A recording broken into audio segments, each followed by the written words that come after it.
Hi, this is our second take. Yeah. Fantasy Awash forgot which live this was. This so. StreamYard had multiple lives listed. Hello, Jake. Hey, Simon. So let's try this again. So listen, guys, we've already gone through the book. It was good talking to you tonight. So we are here tonight talking about The Grace of Kings, book 1 of the Dandelion Dynasty by Ken Liu. I was so confused because I saw people were waiting on my YouTube page, and then it said 0 people for the live. And I was like, well, I'm just going to keep rambling until people show up. But apparently I would have kept rambling forever.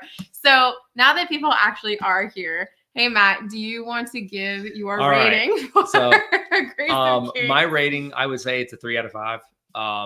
I think that for me, it was a bit of unrealized potential in as much as things I liked. Ken Liu is an excellent writer. I thought his style was very good. Clearly, his writing, his words are very skillful. And the world is very intricate and complex. Very intricate. The downgrading, though, is I felt that the world and sometimes the characters were fairly paper thin, in the sense that there wasn't, I would read a name on a page, but I didn't really, there was nothing, there was none of that small scale stuff that really let me know, like when we're talking about this nation, this is the kind of people they are. These are their customs, their culture, the economy, the way of life. It was a name on a page.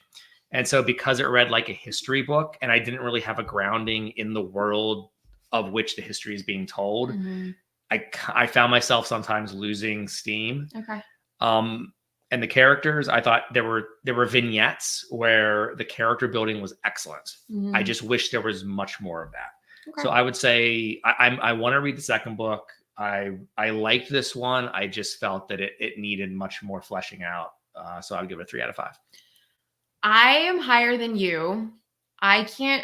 So I do 0.25s in my rating, and that's not fair. Of course, it's fair. Why not do out of like 75? Like, what do you rate out of 75 then? Well, no. So I have a 3.1894. No, I am torn between a 3.75 and a 4, and the reason that is, I enjoyed this more than Josh. Obviously, I agree very much in the sense that I felt like it read like a history book. And for me, the first chunk of the book wasn't pulling me in, and I really wish that it would have.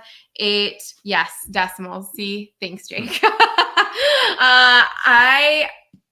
I didn't love the history book aspect of it. And I agree with you in the sense that I felt, especially with all the chapter introductions where it would say the location and what month and what year, like that for me became tiresome really quickly. I was like, I don't need that information. I don't feel like, I get that time is passing and there's ways to convey that in a story that I don't necessarily need to be told that at the beginning of every chapter. But if I had been grounded in that world, it would have been a little more. And by the way, I'll amend mine to 3.25 if we're giving quarters. Excellent. So for me though, I in the live where no one was, as it will be called, I was saying for me, if I had to give a very basic descriptor for this book, it would be plot over character. And I feel like that for me is the reason that this book isn't higher, because I really love Cooney as a character very, very much. And I love the growth that we see with Cooney. And I really like the relationships really that all revolve around Cooney. Not to say that I don't like other characters in the book, but for me, he is the standout character. His relationship with Gia, I really enjoyed. Gia as a character as a whole was a star for me. The way that Ken Liu writes women and mothers, I really appreciated. The role of women in this society, that for me is probably what notched the book up. Now that I'm talking about it, it is a 4-star for me. So that's really what put it there, I feel like. And I wish there just would have been more of that character work in this book, because if that had been the case, I feel like I would have been there. Yeah, I mean, I think that even the smaller characters like Krima, for example, I loved him because, first off, he kind of started everything. And but then he was an incredibly flawed person. But at the same time, too, you can understand why he was doing what he was doing. He was someone who had never been in that position. It was a good, even though he's a minor character, it was a good character work. But yeah, I can't get over just how much information is in this book that isn't to me just fleshed out in the world. I liked it, and I'm going to read the second one because I know it was in the comments. I know someone said that book 2 is where a lot of people say the story really begins, and because of that, I definitely am going to read it, but I just didn't think this was the strongest start to a series. Jake says here, I generally say it's like if Abercrombie was like, damn, I really want to write Age of Madness, so wrote all of the first trilogy short stories, standalone 700-page book. Yeah, I mean, I get that. And the thing for me, though, with this book being so long, I feel like there was a lot of this book that could have been cut, and it could have been condensed, and it would have been the same. Like, there's so much fighting in this book, and if people know my style of books that I really love, I get tired of fighting really quickly in books. And I mean, I felt, and this is something that we vaguely talked about because we really didn't talk about the book a whole lot other than at points saying that we were a bit bored and we were struggling. But then I was saying, oh, I'm starting to really like some of the characters. But every time you get to a point in the story, I feel like where there's this big character developing moment, it kind of then gets overshadowed by a fight scene. Then the chapter ends and then it begins. Yeah. Well, now we're battling, but sometimes it's not a fight scene. Sometimes it's just like the history lesson of, this nation is now being taken over by this other nation. And I don't know what those nations are. Matt, what would you classify as more typical for that? We just came to combine point full posters in the last 2 minutes. I'm fine with it. At least my 0.25 contribution was, I didn't know I could give out 0.25s. Yeah, I really did struggle with the beginning, and I don't really know when it turned. I know exactly when it turned for you. Okay. It turned for you when the first tempestuous piece, whatever you want to call it, between the only one, I guess, between Mata. No, there were 2 between Mata and Cooney, and Cooney went and stole off and saw Gia. That was a scene you caught out, and as soon as that scene happened, and then Cooney's rebellion against Mata, that was when your interest, I feel, was piqued. Yeah, and see, Britton, we're in spoilers from the beginning with this stuff. But one of the things I really liked about it, like I was saying, was Cooney. Cooney for me is just such an interesting character, and the evolution of his trajectory, the whole arc that he goes on. I mean, he starts out as, this is something that I didn't know I couldn't remember, and I was asking Josh earlier how old Cooney was in the book. So someone, aka Jake, if you know how old Cooney was, please let me know. But just seeing him kind of go from being a town hustler to being a husband to being a serious person to being, part of a rebellion to a duke to rebelling. And there's so much stuff going on with the Cooney character, and each of the relationships he has with characters in the book is so unique that none of them I felt were replicated or duplicates of each other. Even between the relationships of his wives, they were very different relationships, which was something that we can get into a little bit more. But where would you like to begin with the overall discussion of this book? The beginning. Okay, lead us. Okay. Well, I thought that the beginning I felt the pacing in the first third, I guess, was a little uneven. I felt sometimes it went a little too fast, sometimes it went a little too slow. Yes. I also felt that as we moved about the world, I'm harping on it, but I wanted more grounding in exactly where in the world we were, and these characters. We got some of the character development, especially with Cooney. Some characters to me, like Mata, they were characters just were going through the motions. Really? If you know if Mata's Zindu is Worf. If you've watched Star Trek: The Next Generation or Star Trek: Deep Space Nine, he is going to have his code. He's going to do what he thinks is expected of him. And I don't think Worf would send 20,000 people to their deaths in a whirlpool, but I just felt that he was the warrior who valued his interpretation of duty and honor and honoring his name. Sure. And he was at all points just going to do what fit into that worldview. And he never did anything that surprised me. Even when the only thing that Mata did that surprised me was when he brought Cooney's father out. Oh, and that was a scene. But I knew he wasn't going to. Well, no, that's the thing. But the fact that he would even threaten that. Right. But other than that, I felt that he was a very one-sided character. Okay. I didn't feel that way about Mata. So basic premise of our book, right, is we have this emperor, not a good dude. And there's these different groups that are basically saying, we got to get rid of the emperor. And it all sort of comes about in this roundabout way. And we've got these different sides where they then sort of come together. And those two sides are Cooney and Mata at the end of it. And Mata and Cooney could not be more different from each other, which is something that I really enjoyed, in that Cooney is very rambunctious, I would say. He's a schmoozer when you meet him, I would argue. And Mata is being raised by his uncle, and his uncle says, I am going to put everything into you that I wish I was, and I am going to make you this overly courageous person. Cooney is the flawed person, and Mata is the flawless person to a point. Then that becomes the biggest flaw of all. Right. Yeah. Well, I love that they kind of give and take with each other. But exactly, they're different, and they know they're different, and they respect the fact that they're different.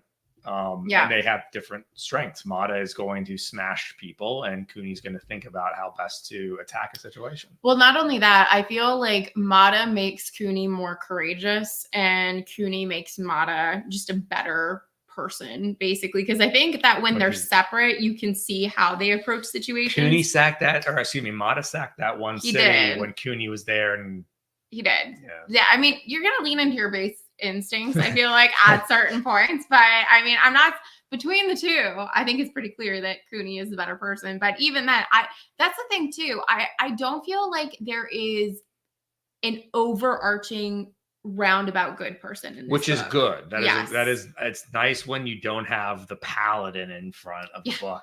Yes. I do like the fact that, I mean, Cooney, I would say Cooney's a good guy, but he definitely has his flaws. You have an agreement here with Simon. And I'm wrong. It's not Worf, it's Gowron. Mata's problem is he doesn't understand that Cooney is better than him at a bunch of stuff Cooney understands. Yeah, exactly. And I think it's Cooney. One of the reasons I love Cooney is that he reminds me of Augustus, in that Augustus, brilliant.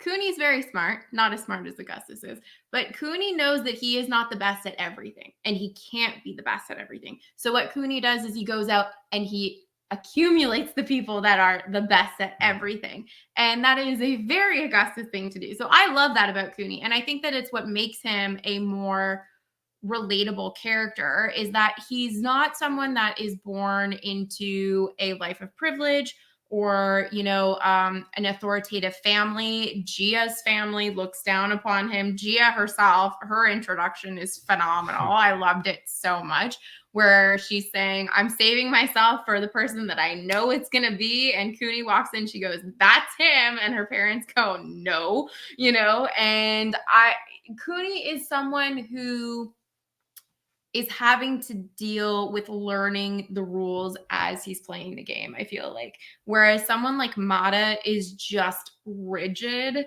and is not malleable whatsoever. Whereas Cooney will look at a situation and go, how can I bend myself to fit into that? And this is part of my sort of struggle with this book, is that I knew very early on, just gut instinct, that Cooney was going to be the winner between Mata and Cooney. Like, I said it to you very early. I was like, Cooney will be the one to survive this book. Like, I'm not doubting that at all. So I almost wish that there was maybe less of that with Cooney, because like I felt that it was predictable at times, where I wasn't ever worried about Cooney type thing, where I feel like if I had been more invested in his well-being, that maybe would have just been better I for think me. structurally too, there just weren't many characters who were there weren't many characters who were a main character. I think even Mata didn't have. I think he probably had maybe a third of the amount of. I thought he pages, was going to be less. the main POV when he's first introduced. When I was like, oh, here he is. The book quickly becomes Cooney's book, and because there's no alternative setup. I wish if what Ken Liu was going for was some semblance of suspense, then there should have been a more diverse array of characters. So you didn't quite know, but I don't know if that's what he was going for. I personally didn't feel, I always felt like it was Cooney's story. Not always, but maybe from a third of the way through. Yeah. And just always knew that this book one was going to be how Cooney ends up emperor, and then book two will go from there. Yes, exactly. The fact that the series isn't called the Chrysanthemum Dynasty, so big hint.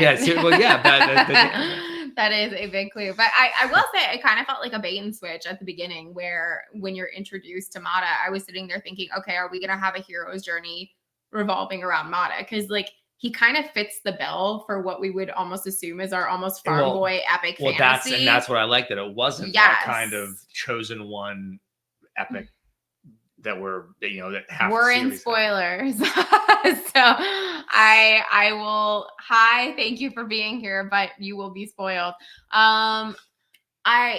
So that for me was a big surprise, because I feel like a lot of the books that we've read lately, it kind of starts with a Mata-esque character, and it's like, okay, what journey are we going to go on with him? And then it switches over to Cooney, and I was like, Malice's and Wheel of Time are right here on our shelves. So I did like that. It wasn't conventional in that way. This is also the first epic Asian inspired fantasy that I've read, and that was really interesting, seeing cultural influences from the East that were kind of brought into it. There was a lot of dealing with shame and familial shame, and eliminating bloodlines and stuff like that. And we just watched Shogun earlier this year. Well, also a character that I feel that pretty much everyone forgets. You don't even think about it after the book, but had the Emperor Metaperi's oldest son not killed himself because he got a clearly forged letter, this book would have been completely different. So even something like that kind of like that with the family shame and things like that, it's I hear what you're saying, and it has there are some parallels with, like you said, the Shogun-esque kind of. It felt very, very similar, and I loved that. I see. This is what I'm saying. It could have been an Augustus Agrippa situation. Had the two of them just come together and found their equilibrium, it would have been really, really great for everybody involved. But no, there was also divine intervention, which we'll get to that. Yes, we're all being spoiled. With how much this is based on history, I don't think Liu was trying for suspense. I mean, I think that's very true. And he does have that section in the notes section in the back of the book where he kind of discusses a little bit on what some of the influences were. Again, there's a little bit of that in the intro and dedication as well. And I really love the fact that he pulls from history and he imbues it into his story. It's not a history that I am overly familiar with. I'm not as fluent in Eastern history as I am in Western history. So I really liked being exposed to it with a new twist. I thought that was really great. It was fun to be in a non-typical fantasy world. I feel like the one thing I will say in regards to the world itself is that obviously Liu was leaning into the fact that the magic in this world is very closely tied to engineering. And I did struggle a little bit with the air machines and stuff. That was just technology. So he has described it that way though. Okay. Cause I thought the gods were. I mean, they are the magic, but in terms of the things that people themselves use in the world, it's very technology based, which was a little bit jarring for me. That was probably the one thing that I didn't love.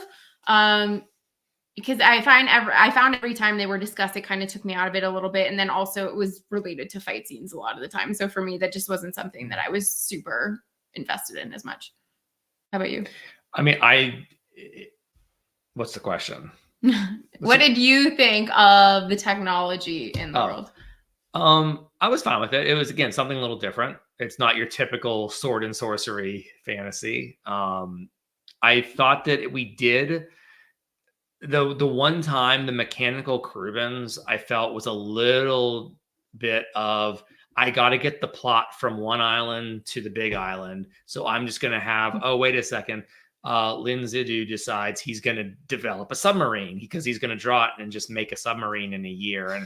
And realistically, I don't think that doesn't strike me, especially if the island they're exiled on is poor in natural resources, which is part of the reason why Cooney was exiled there. Mm-hmm.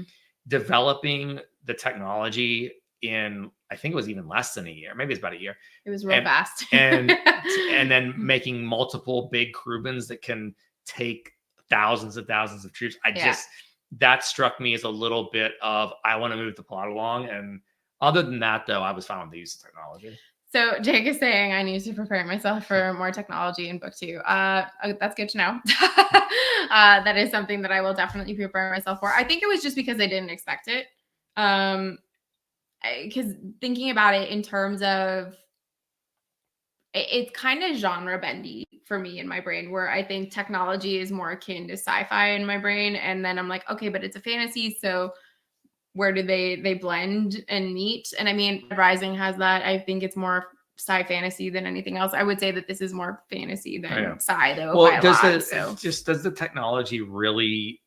To me, the technology didn't have.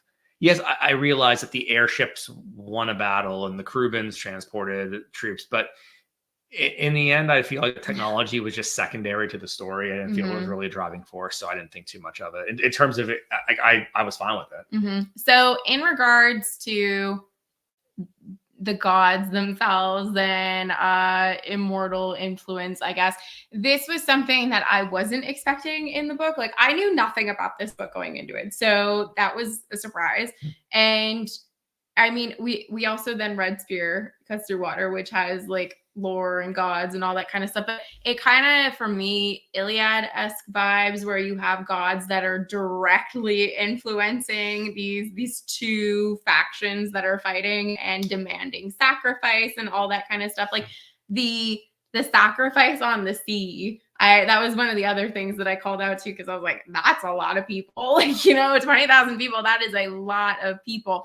And that is something that I almost wish would have been, I don't know if discussed longer in the book is the term that I'm looking for, but I almost wish there would have been more reflection if Cooney had been the one in that situation as opposed to Mata, because I feel like that would have been, it would have been a deeper struggle, and like maybe understanding people more, because that obviously taints Mata's reputation after this happens.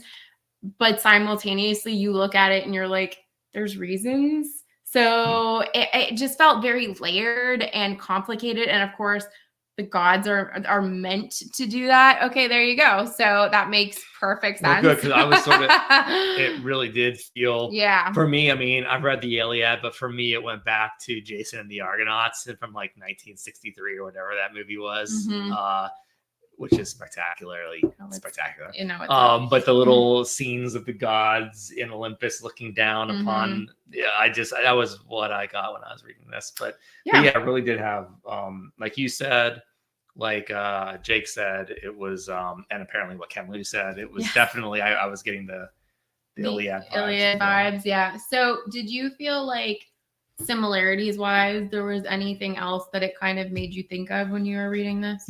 Part of what made this fun to read was the fact I don't feel that, I mean, certain things like the scale you can compare to things, individual character arcs you can compare to others, but when you put it all together, it really was kind of a breath of fresh air, sort of like Spear was, but in a very different way, in that this is an epic fantasy. It takes place over, we'll call it a continent or a really big landmass. And it was over a few decades, maybe. I don't really know. I guess a decade to 2 decades worth of time. Yeah. And it really was something unique compared to other stuff that I've read. And I wouldn't really, I guess if I had to make a very, very general comparison to what I've read before to this one book so far, it'd be sort of Wheel of Time in the sense of the epic scope of the world. Mm-hmm. But it's nothing like it. It's just that one aspect I would say is pretty close. similar.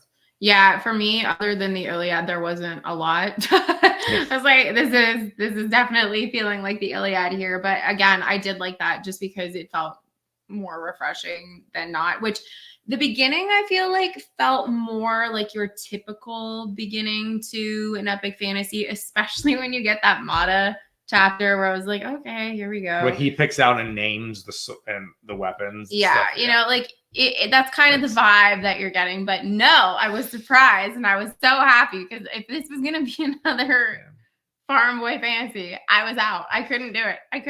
Yeah, I'm really, it's weird. Like I liked the book. I didn't love it. I thought it did have some flaws, but I'm also really excited for book 2. I am too. Which I don't know if I've read a book that I've liked but not loved, but I've been this excited for the next book. The next book, yeah. So I want to talk about the female characters in this book, and then people that are somewhat tangentially related to female characters. I'm gonna start with a male character though, because I want to talk about the female characters this starting. But the thing that moved me the most at first in this book was the story of Pyrrha's lover. And I mentioned that to you, where he falls in love with this woman who the emperor has never noticed ever. And then Pyrrha's going to say to the emperor, like, could I do this? Like, can I be with this woman? And lo and behold, that's the day that the emperor goes, you bedchamber. And Pyrrha goes, well, that was terrible timing. And that whole arc of Pyrrha's story really led into kind of the overall theme of how women are viewed for me in this world, and it's just property. And it was really interesting. Pyrrha, yes. So I really liked having that kind of initial context and then seeing how Cooney and Mata independently interacted with women.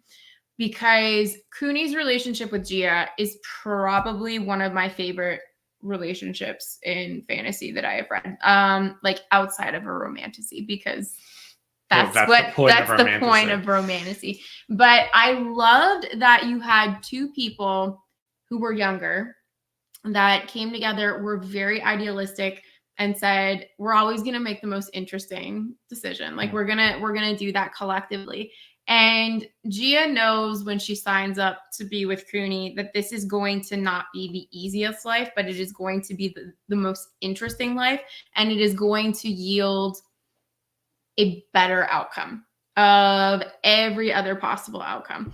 And watching their relationship evolve from being children to being parents and him being out campaigning, I highlighted a few quotes from the book because Gia's just experience as a mother for me, our daughter is 2. And when you're in the thick of it with parenting and you're not sleeping and all of that fun stuff, like it just brought me back to those moments. And I was sitting there thinking, Ken Liu must have children, because I can't see how he doesn't.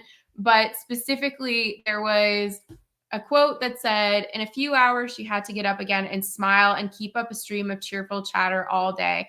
Everyone needed her. Everyone depended on her. She was the one who had to be strong and sensible. One day she was sure she was going to be sucked dry and fall down where she stood. She felt so alone, and a heated thought rose into her mind that she resented Cooney for leaving her behind like this. She felt bad immediately and tried to push the thought away, but that only made it linger and hurt worse.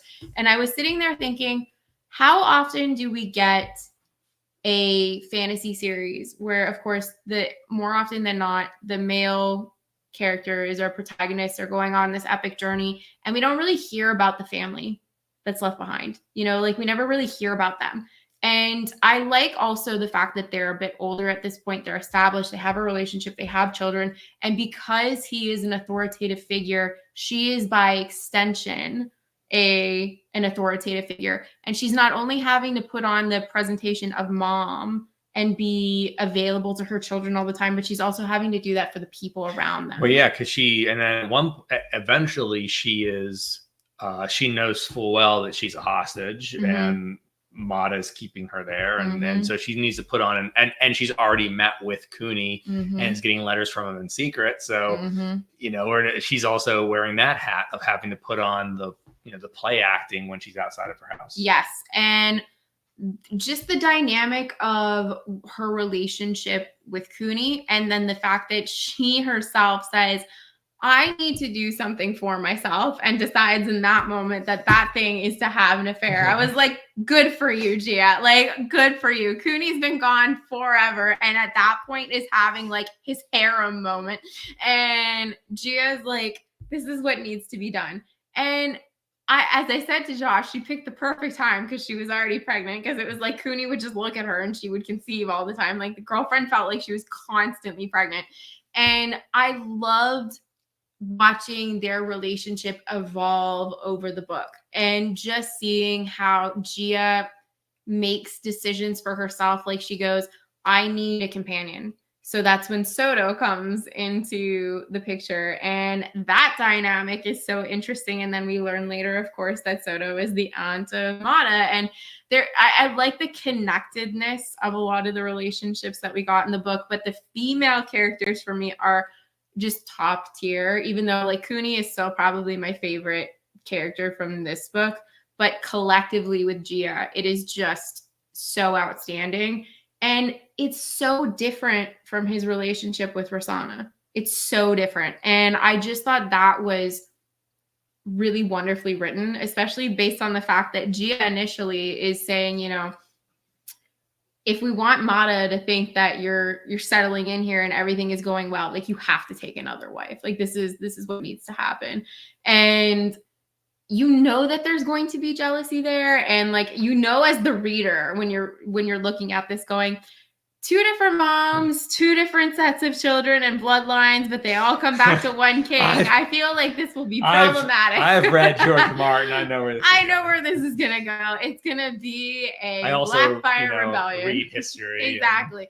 So, I mean, I just loved seeing how Cooney met Gia when he was a kid, and they had that childhood innocence together. And then you see how age and marriage and parenthood can change people together and independently. And then when he meets Rosanna, he has that return to innocence in some ways, where when Gia finally meets Rosanna and she's trying to get information about Rosanna, she asks her serving girl, like, well, does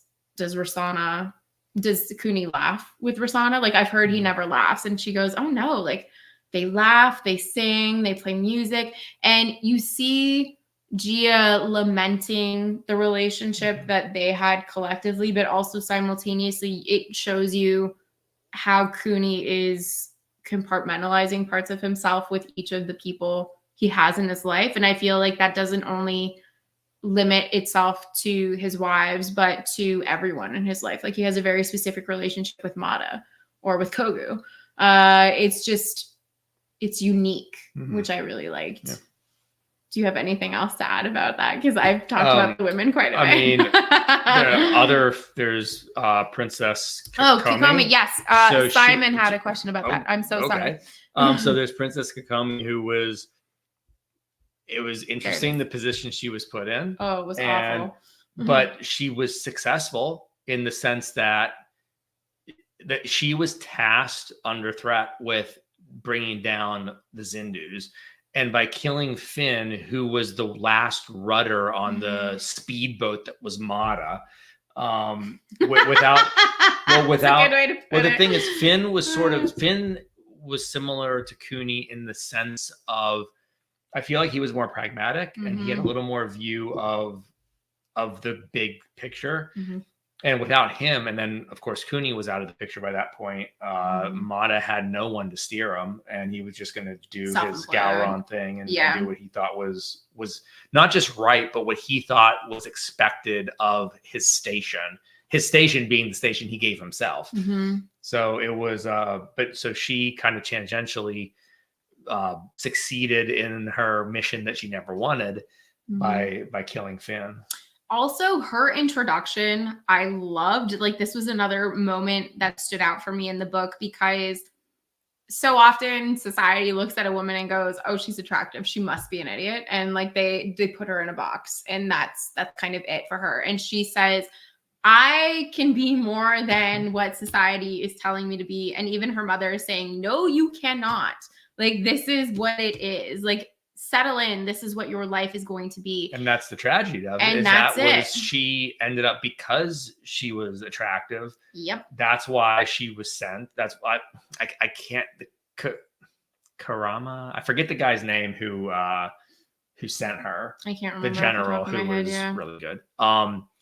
But had she not been attractive, then that would not have been an option. It wouldn't have been her. Yeah, no. That's the whole thing. So that's it. It was the tragedy of that character, is that the thing she wanted to escape was the very reason she ended up doing what she had to do and then killing herself. And I mean, that's the whole thing. She sacrifices her reputation basically for her people, and it's something that will never be appreciated in the way that it should be. Hey, Daniel.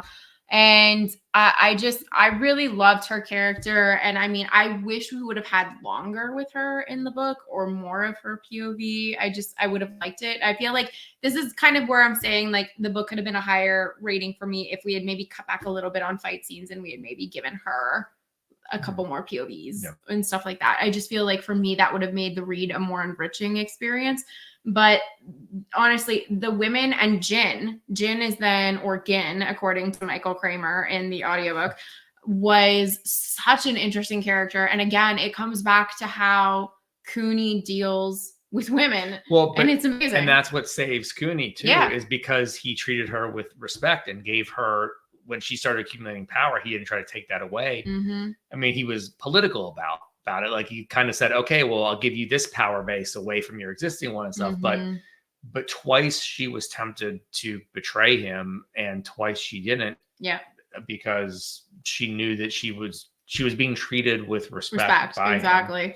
And her backstory too, again, like, all the backstories for the women are so that good. Backstory took a turn. A turn. And it was, oh my God, I loved all of the backstories for the women, even Rosanna. And I feel like of the women, Rosanna is probably the one that I am the least interested in. She's got smoke magic, like, fine, that's okay, whatever. And we learn a little bit about her mother, and she's kind of similar to Cooney in that she wasn't born into a life of privilege and things like that. So they resonate with each other. But Jen being her, like, the religious adoptive parents that she's forced to live with, I was like, this is friggin' horrendous. And then the gang of thieves that are dismembering children because they think that they'll be able to collect more money. Like, it was dark. But Jin as a whole, I just thought was such an interesting character. And I really loved the fact that she realizes when she meets Cooney, she's like, I am not gonna lesser myself. I am going to be very honest. And Cooney says to her, how many men would you need? And she's like, all right, you give me 1,000, I'll win you a war. And he goes, okay. And basically that's the dynamic between the two of them. And I just feel like we never see these types of characters in epic fantasy. Like, we never do.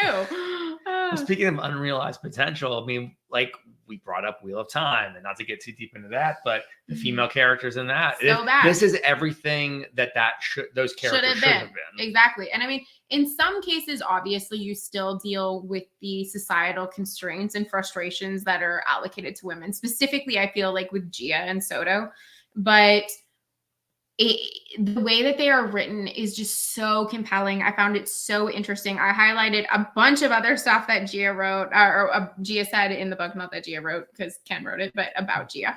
I just found them to be the most endearing part of the story for me. His relationships with the women, the women's relationships as a whole, and then later the interactions between Gia and Rosanna.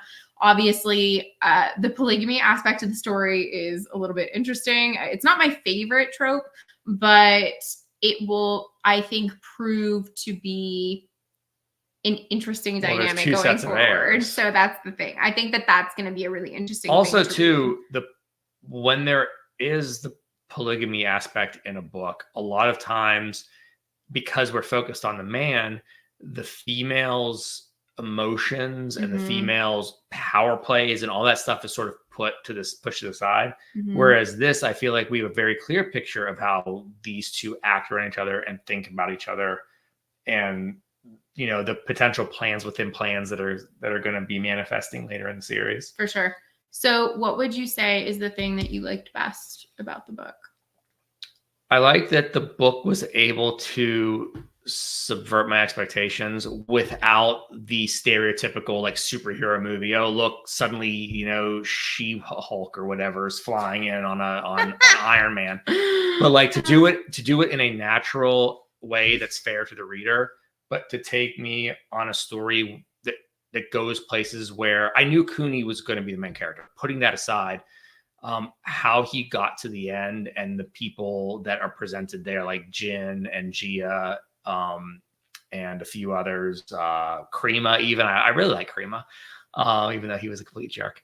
I thought that what I liked most is that it took me on a journey I didn't quite expect to go on, and it did it in such a way that it was very fair, and it didn't settle for the cheap thrill or the cheap surprise. It was an organic subversion of expectations. Is there a singular scene for you that you feel is the one that stood out for you the most in the book or will resonate with you the most? What scene had the most emotional impact for you? Emotional impact? Yeah. That's a deep question. I hadn't thought about that. Well, how about you go first while I think about it? I think for me, it's the Pyrrha story with his lover and baby being murdered in front of him and him not being able to do anything. That was pretty awful. I think to Kikomi in her like final moments was pretty heartbreaking because it's a life unrealized in many different ways. Like she had all these aspirations for herself and she knows that none of them are going to come to fruition, and that's really heartbreaking. And I feel like at nearing the very end, when Cooney thinks that there's going to be this truce with Mata, and they're saying to him like there can't be a truce, there just can't. And I love that after all of this stuff that Cooney is still saying, I want a truce. Like that for me it showed a lot about his character. So I think for me, two scenes, the two brothers, I forget their names, but the two brothers that ended up on different sides, the end of their storyline, as well as Lin Zindu, who, when he had the opportunity to be based, in essence, Cooney's number two, and wield incredible power, he decides, no, my goal has been completed, and I'm going to go off and seek more knowledge. Yeah, I just think that there's a lot of really good moments in this book. I wish that there maybe would have been less fighting stuff, and then there would have been more. That's the thing, because the good moments, there's good moments there. So, and none of the good moments, I thought, okay, it was an interesting when Mata decided to, for one time, show a little bit of cunning when he sent the horses with the empty armor and then attacked from the air. Okay, like that was an interesting battle sequence because it was something different, but I didn't really need to know about the rest of it. So what would you say at this point are your hopes and expectations for book 2? Well, I hope, and just from what I've heard, when he wants to write good character scenes, character development, very good, or dialogue between characters, it's really good. I just hope for more of that. I don't really care, frankly, what happens on the big scale. If he does that on the small scale, sort of like an Abercrombie situation where if he drives the rest of the series with the characters instead of the history book aspect, then that's I think that would be a home run for me. I'm a little confused by book 2 just because I had thought it was like 100-year gap between book 1 and book 2, and I think it's just his kids. So I could be wrong. If someone wants to let me know in the comments, that would be greatly appreciated, because that was my general understanding. I also think that we're gonna buy the prettier covers for these now. Based on Simon's comment here, whoops. I think that I don't think it's 100-year gap. No, and that's what I'm excited for more Gia. I will take more Gia any day. Unless these people discover magic that makes them really long-lived. I mean, there are possibilities. There's a possibility of everything. Interesting. Okay, I don't know why people were telling me the exact opposite then. Well, someone said something. In short, it follows Kimmy's children. Okay, I mean, that's fine. Correct is like 9 years or something later.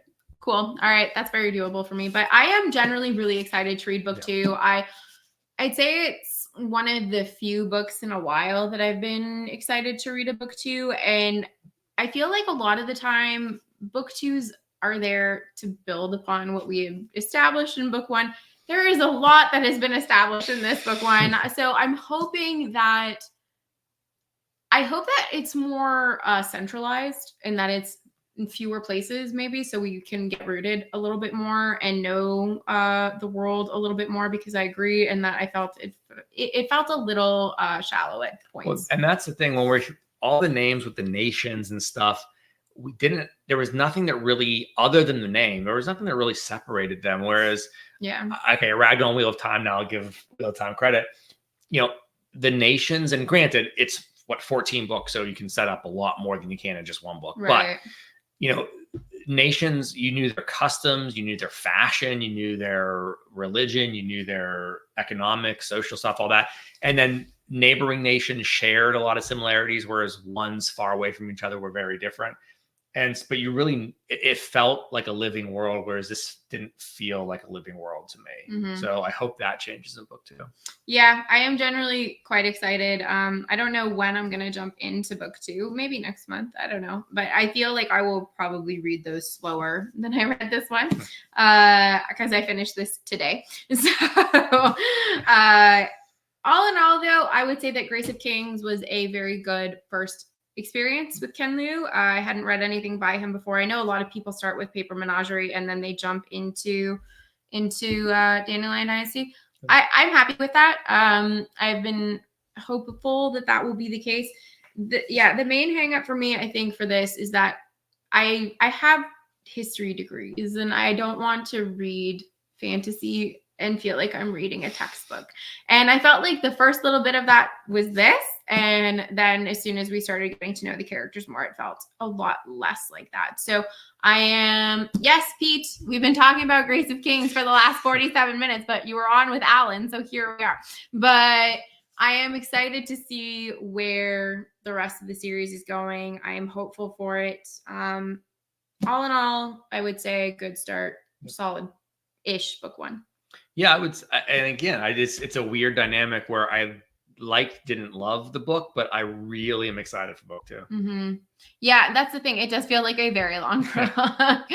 Definitely does. Just a heads up, book 3. And our one massive book, it's like Feast for Crows and Dance with Dragons. I've seen that most people aren't as crazy about book 3 as they are about book 4, and that it's sort of just a part 1. We've made Jake happy, and that's all I wanted to do. That's all I wanted to do. So before we culminate our discussion, our book for September was chosen in our Patreon. If you would like to be part of the selection process, you can consider joining. But September's book is going to be one of my favorites, and that is Piranesi, or Piranesi, however you want to say it, by Susanna Clark. I am so excited for you to read this book. Oh, man, I've been waiting.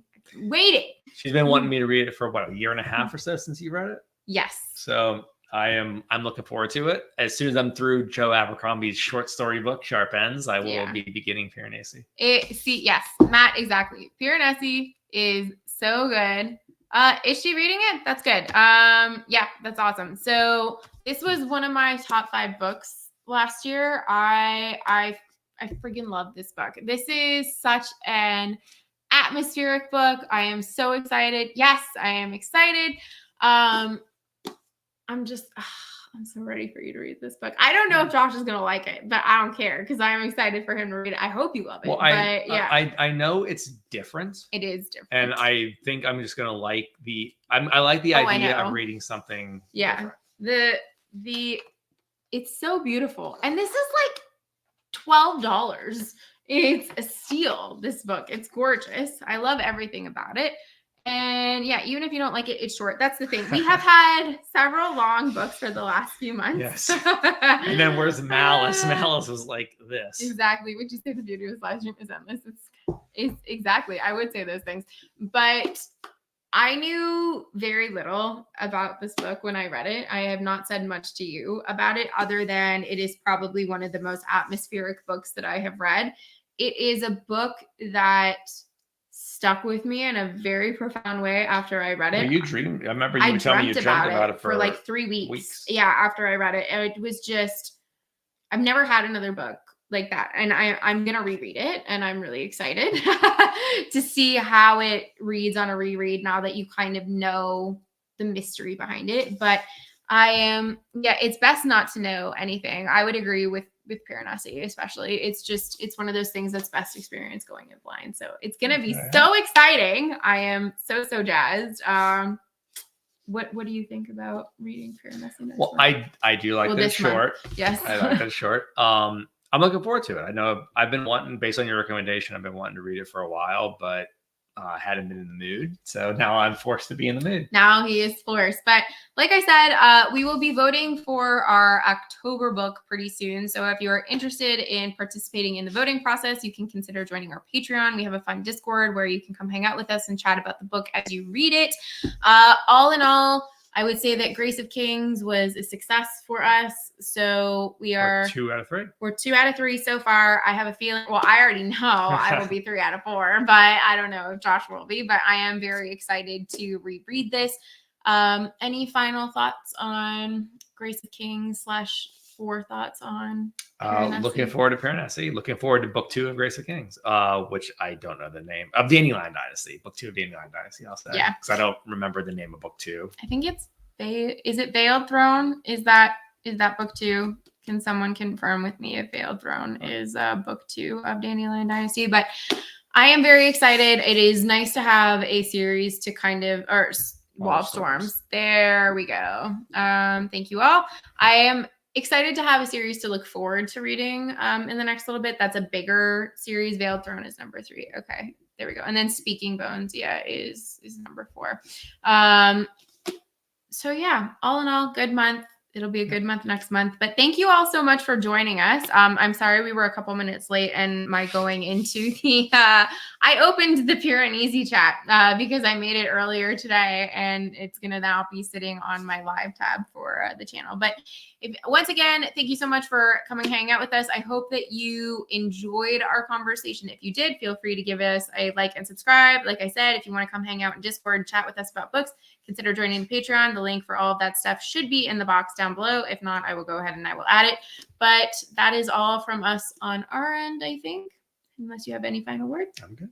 So we will see you next time. I hope that you have a wonderful beginning to September and enjoy the rest of your weekend. Enjoy Labor Day weekend if you are in North America. And we'll see you guys next time. Bye, everybody. Have a good night.